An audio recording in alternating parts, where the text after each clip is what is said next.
Bienvenue sur Africa 24 dans cette nouvelle édition de l'Africa Tonight. Voici les titres de l'actualité. Mobilisation générale au Mali en réaction aux sanctions de la CEDEAO. Une mobilisation organisée ce 14 janvier à la suite de l'appel lancé par la junte au pouvoir qui avait qualifié ces mesures d'illégales et inhumaines. Des milliers de personnes ont répondu présent. L'ancien président guinéen Alpha Condé pourrait faire l'objet de poursuites judiciaires.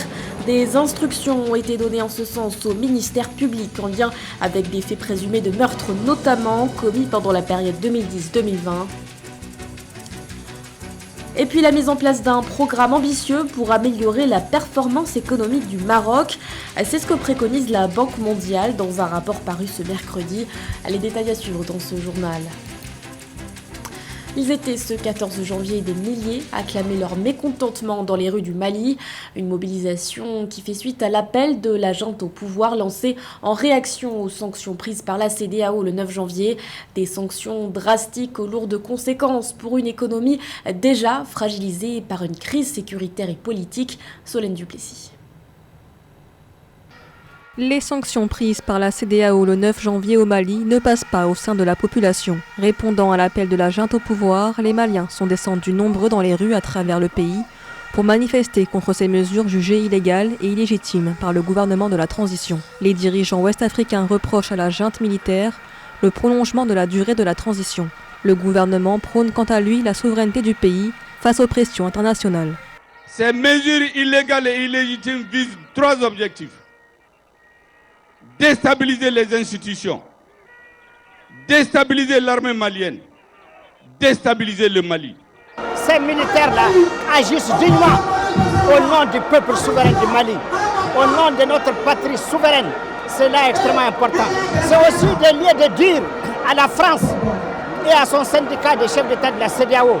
Le Mali va vous montrer une belle démonstration de ce que c'est la définition de la démocratie à la malienne. Les sanctions concernent notamment la fermeture des frontières de la CEDEAO, l'embargo sur les échanges commerciaux et les transactions financières, ou encore le gel des avoirs maliens dans les banques ouest-africaines. De lourdes mesures économiques et financières qui menacent dangereusement l'économie du pays, déjà fragilisée par l'insécurité. Nous avons demandé le soutien à la communauté internationale de nous aider à sortir de cette crise.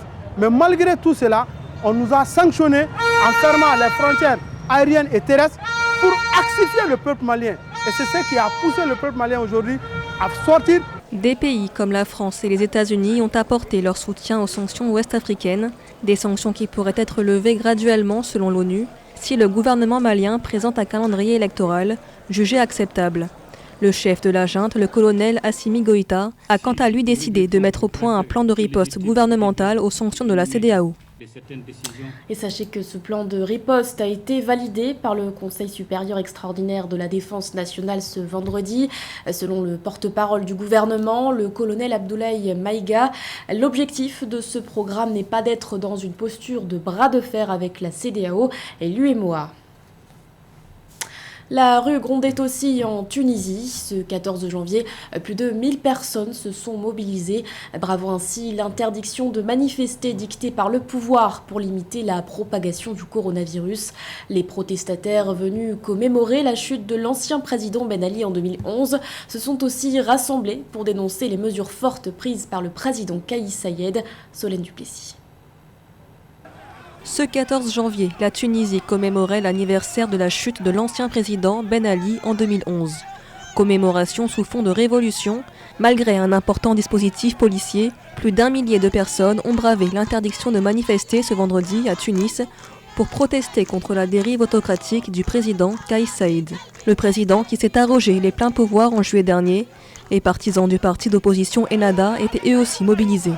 Aujourd'hui, 14 janvier, c'est l'anniversaire de la révolution tunisienne et empêcher les Tunisiens libres de manifester est une terrible régression. C'est un coup porté à toutes les réalisations de la révolution tunisienne et au droit pour les Tunisiens de manifester. Une manifestation violemment réprimée alors que des barrières étaient érigées pour bloquer l'accès à l'artère principale de la capitale, l'avenue Habib Bourguiba. Les manifestants ont été dispersés par la police à coups de gaz lacrymogène, de matraques et de canons à eau. Des dizaines d'interpellations, dont des journalistes, ont également émaillé la contestation.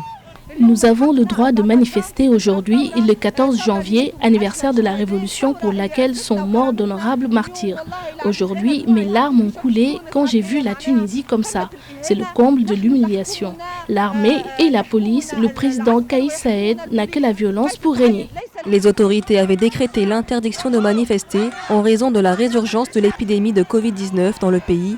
Une interdiction contestée par plusieurs partis politiques, dont le mouvement Ennahda, qui dénonce une instrumentalisation politique de la situation sanitaire. En Guinée, l'ancien président Alpha Condé semble être dans le collimateur de la justice. Ce 13 janvier, le procureur général de la cour d'appel de Conakry, Alphonse Charles Wright, a donné des instructions au parquet. Il demande au ministère public d'engager des poursuites judiciaires en lien avec des faits présumés de meurtre, notamment commis pendant la période allant de 2010 à 2020. Les explications d'Ameneji et de Samantha Sabirou Sabobonga.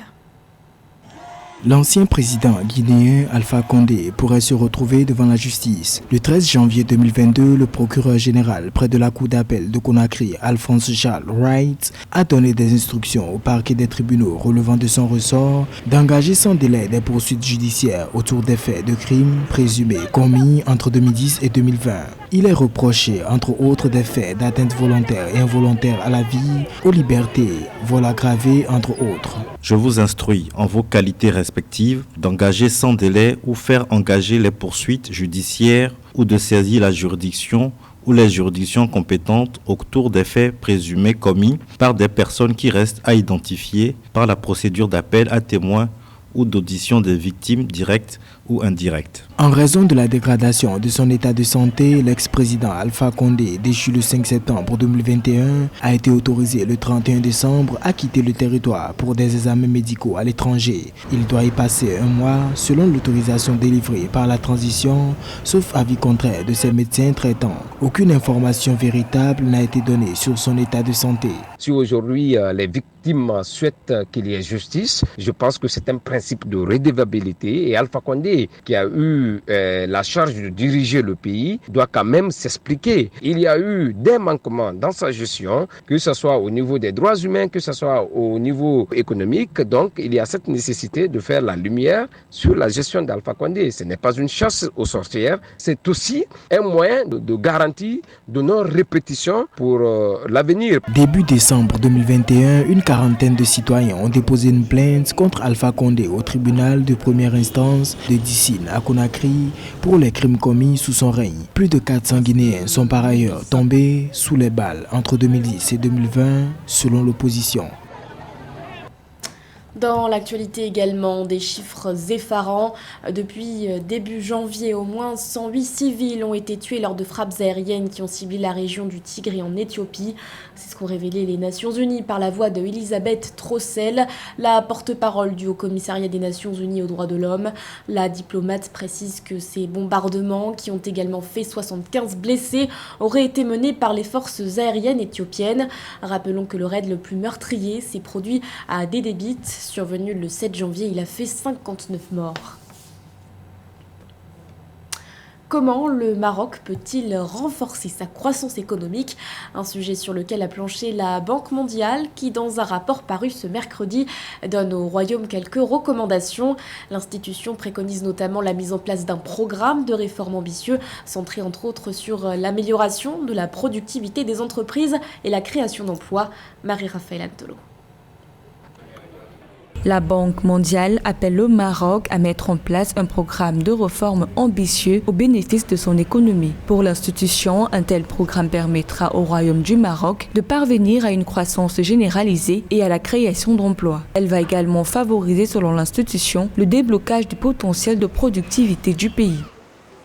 C'est un pays qui est quand même caractérisé par un déficit comme ça, budgétaire à hauteur de 6,8% du PIB en 2021 contre 7,6% en 2020. Il faut quand même noter que en 2021 également, on a quand même assisté à un retour aux meilleurs résultats comparé aux années antérieures. Selon les simulations de la Banque mondiale, la mise en œuvre soutenue d'un vaste programme de réformes visant à fortifier le capital humain sera crucial pour atteindre les objectifs de croissance du pays. Pour l'institution, cet exploit sera possible avec une forte performance du secteur agricole marocain et une relance de la demande extérieure en matière d'exportation industrielle et agricole.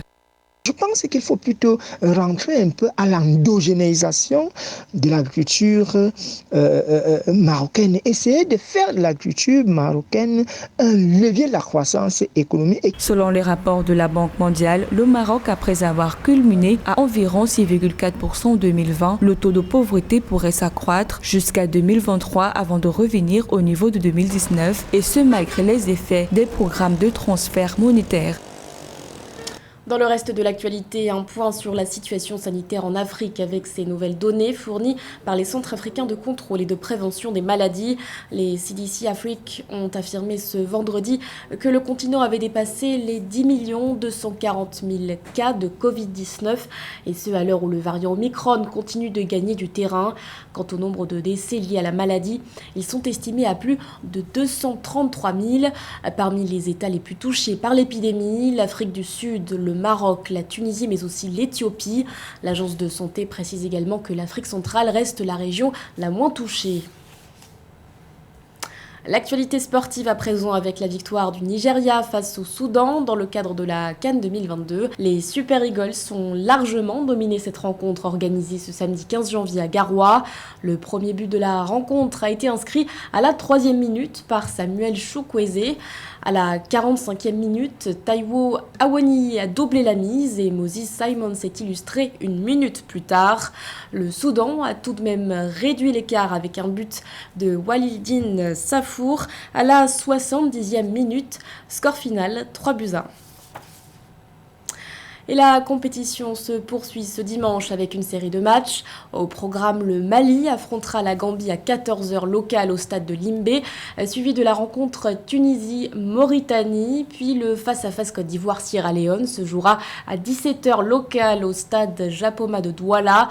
La rencontre Algérie-Guinée équatoriale prévue à 20h clôturera ensuite cette journée du groupe E. Ce journal a été réalisé par l'ensemble de la rédaction. Merci de votre fidélité. L'actualité continue sur Africa 24.